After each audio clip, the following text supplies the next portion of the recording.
Halo semuanya, jumpa lagi dengan saya Chandra di channel Serapin Tekno. Kalian masih ingat HP yang satu ini? Yap, HP Sang Jawara channel Serapin Tekno alias channel ini. Tanpa adanya HP ini, channel ini nggak bakalan ada.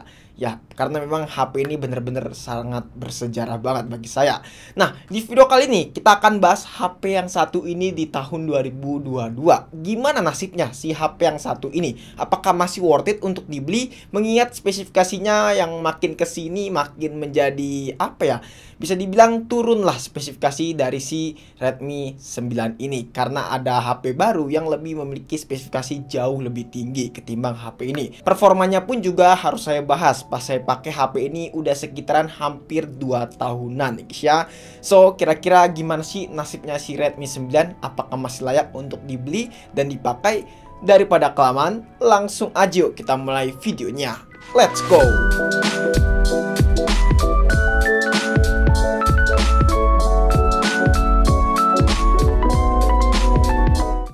Pertama yang paling basic kita bahas dari segi desain terlebih dahulu. Yap, untuk masalah desain, jujur li saya sangat suka dengan Redmi 9 ini pas pertama kali launching. Tapi semenjak kesini tuh desain HP makin tambah kece gitu loh kalau menurut saya. Yang membuat saya jadi udah bisa move on dari desain si Redmi 9 ini. Yang menurut saya desain Redmi 9 ini jadi kerasa norak gitu. Dengan bulat lingkaran yang ada di bump kameranya yang buat kesan sedikit norak gitu kalau menurut saya. Beda banget dengan desain bump kamera HP zaman sekarang. Ya dimana bump kameranya itu mengotak. Yang menurut saya itu lebih estetik gitu loh ketimbang lingkaran seperti ini. Terus juga untuk masalah materialnya. Kalau Redmi 9 ini untuk materialnya plastik ya alias polikarbonat. Walaupun memang HP zaman sekarang juga masih banyak pakai yang bahan material polikarbonat alias plastik. Cuman kalau misalnya Redmi 9 ini ada sedikit jendol-jendol gitu alias titik-titik gitu kalau misalnya kita perhatikan ya guys ya. Beda banget dengan HP zaman sekarang yang bagian belakangnya itu terasa halus gitu loh. Beda dengan si Redmi 9 yang jendol-jendol seperti ini. Lalu juga kalau misalnya kita perhatikan HP zaman sekarang itu rata-rata mengotak desainnya guys ya alias framenya ini. Beda dengan si Redmi 9 ini yang masih melengkung ya guys. Dan ini udah ketinggalan ya kalau menurut saya. Walaupun memang nggak ketinggalan zaman banget gitu loh. Ya karena memang tren HP ngotak di 2022 bakalan tinggi banget trennya.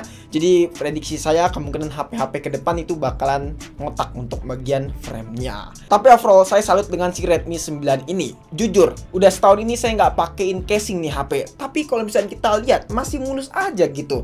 Beda dengan si Redmi Note 9 yang ada bagian bopengnya. Kalau si Redmi 9 ini nggak ada bopeng sama sekali. Padahal nih HP sering banget jatuh sama adik saya guys ya. Tapi ini masih bener mulus banget loh. Cuman ada sedikit goresan sih ya. Ini masih oke banget karena memang udah setahun nggak dipakein casing. Bayangin, setahun nggak pernah dipakein casing. Cukup barbar memang. Lalu dari segi layar, HP ini memiliki ukuran layar sebesar 6,53 inch. Yang menurut saya ini layarnya masih pas ya di tangan anak muda seperti saya. Desainnya sendiri masih menggunakan desain water drop display. Layarnya udah memiliki resolusi yang cukup tinggi yaitu Full HD Plus dengan menggunakan panel IPS. Tingkat kecerdasannya sendiri bisa dipush hingga 400 nits dan udah pakai Corning Gorilla Glass seri 3. Yap, berkat Corning Gorilla Glass seri 3, layar dari HP ini nggak ada pecah sama sekali. Saya cukup excited dengan Corning Gorilla Glass seri 3 ini guys ya. Ya kuat banget lah. Udah hampir 2 tahun tapi di sini masih cukup mulus dan nggak ada baretan sama sekali. Sama seperti si Redmi Note 9 punya saya, sering kebanting dan juga layarnya masih aman aja tuh Redmi Note 9. Yang menurut saya untuk Corning Gorilla Glass seri 3 benar-benar kuat banget lah. Sejauh pemakaian saya, si Redmi 9 ini untuk masalah layarnya masih bisa diandelin banget lah karena memiliki layar Full HD Plus. Jadi harusnya kalau dari segi layar HP ini masih worth it banget buat dipakai di tahun 2022. Soalnya kalau misalnya kita lihat brand-brand lain tuh kalau misalnya launching HP palingan ya layarnya Full HD Plus sih. Itu udah standar banget kalau menurut saya. So overall HP ini masih oke banget untuk masalah layarnya. Cuman nih ada tapinya nih. Kalau misalkan buat diajak ngegame, entah kenapa si Redmi 9 saya ini layarnya itu kadang-kadang susah di-touch sih guys ya.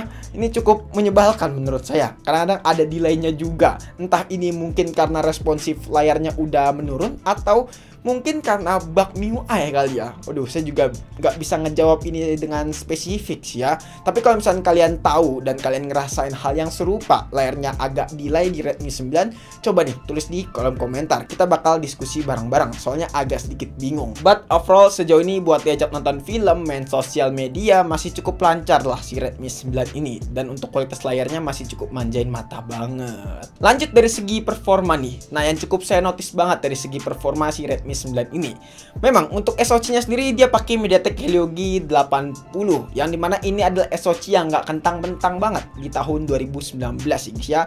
SoC ini bisa dibilang SoC andalan MediaTek lah buat soal ngegame, karena memang di tahun 2019 lalu kalau buat ngegame pakai Helio G80 itu udah cukup enak banget. Dan kalau dipakai sejauh ini, jujur li memang masih enak sih ya, tapi sekedar buat main game COC aja atau enggak browser. Kalau buat main game semacam FF Max itu masih cukup lancar. Kalau buat main game Mobile Legends masih lancar banget sih. Tapi kalau buat main game PUBG Mobile ya guys ya, di sini agak sedikit frame drop dengan settingan smooth ultra.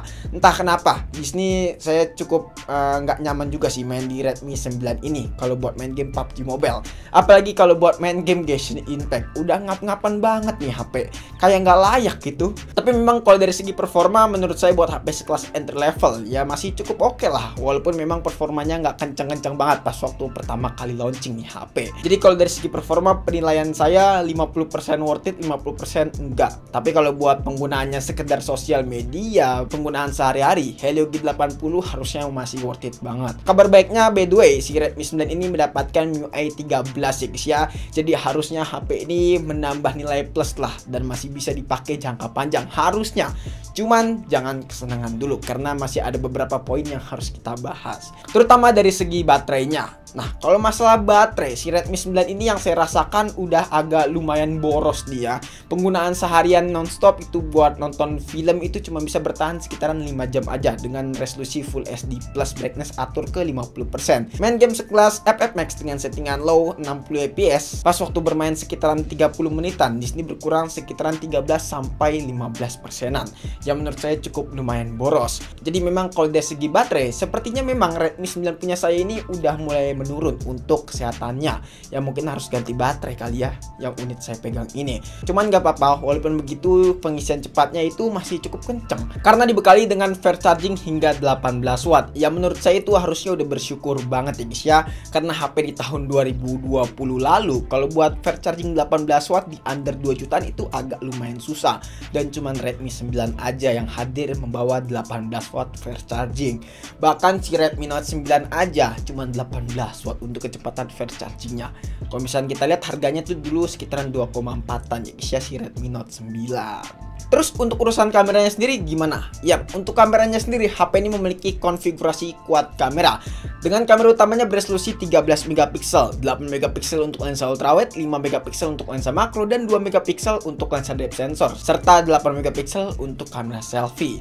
Untuk hasil fotonya sebenarnya si Redmi 9 ini nggak bagus-bagus banget buat hasilnya guys ya. Bahkan kalau misalnya kalian lihat untuk hasilnya ya cukup pas-pasan banget buat HP sekelas entry level.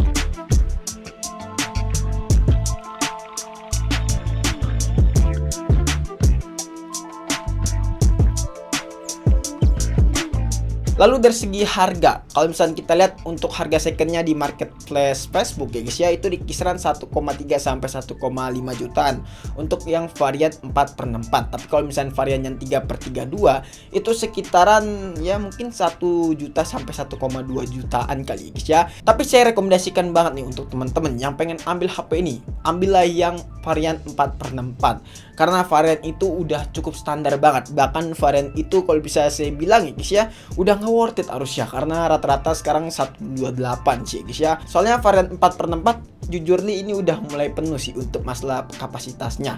Jadi ya paling nyimpen game dikit, terus juga nyimpen fotonya harus di limit sih kalau menurut saya. Kalau misalkan nggak digituin ya bakalan over banget penyimpanan kalian. Kesimpulannya, apakah HP ini worth it? Sebenarnya agak sedikit bingung sih ya, dan agak kontroversial kalau misalnya saya jawab worth it atau enggaknya. Kalau misalnya dibilang worth it aja nih HP. Asal penggunaannya itu cuma sekedar main WA atau enggak sosial mediaan aja. Kalau enggak HP kedua kalian. Tapi kalau buat diajak ngegame, jangan diandelin si Redmi 9 ini. Soalnya kalau makin kesini saya lihat performanya itu makin sedikit menurun ya. Kalau misalnya saya lihat di komunitasnya Redmi 9 itu banyak banget yang custom ROM. Jadi memang kayaknya custom ROM lebih recommended ya. Cuman saya nggak rekomendasiin sih. Agak sedikit susah kalau misalnya oprek-oprek HP. Nah, kalau misalnya kalian penggunanya buat ngegame, mending ambil si Redmi Note 9 aja. Yang jangka panjangnya itu masih bisa dipakai 3-4 tahun ke depan. Apalagi dia memiliki gyro hardware loh guys ya. Jadi bisa dipakai buat main game PUBG Mobile dengan sangat lancar. Yang menurut saya Redmi Note 9 itu masih worth it banget ketimbang si Redmi 9. Jadi apakah HP ini bakalan saya pensiunkan? Jawabannya tergantung sih. Kalau misalnya kalian banyak banget yang minta review lagi, mungkin ya di tahun 2023 mungkin saya bakalan review lagi si Redmi 9 ini. Tapi kalau misalkan udah peminatnya kurang si Redmi 9, ya bakalan saya taruh begitu aja sih. Tapi yang jelas HP ini nggak bakalan saya jual, karena HP ini memiliki sejarah panjang untuk channel ini. Tanpa adanya HP ini, gua nggak bakal bisa bangun studio seperti ini. Beli PC, beli monitor, banyak banget deh, kamera juga. Oke guys, mungkin cukup sekian aja video kali ini. Kalau misalnya kalian punya pendapat ataupun punya pertanyaan lainnya, bisa langsung tulis di kolom komentar ya. Dan jangan lupa juga follow Instagram kita di @tekno jika teman-teman pengen DM kita. Chandra pamit dan sampai jumpa di video selanjutnya. Bye bye.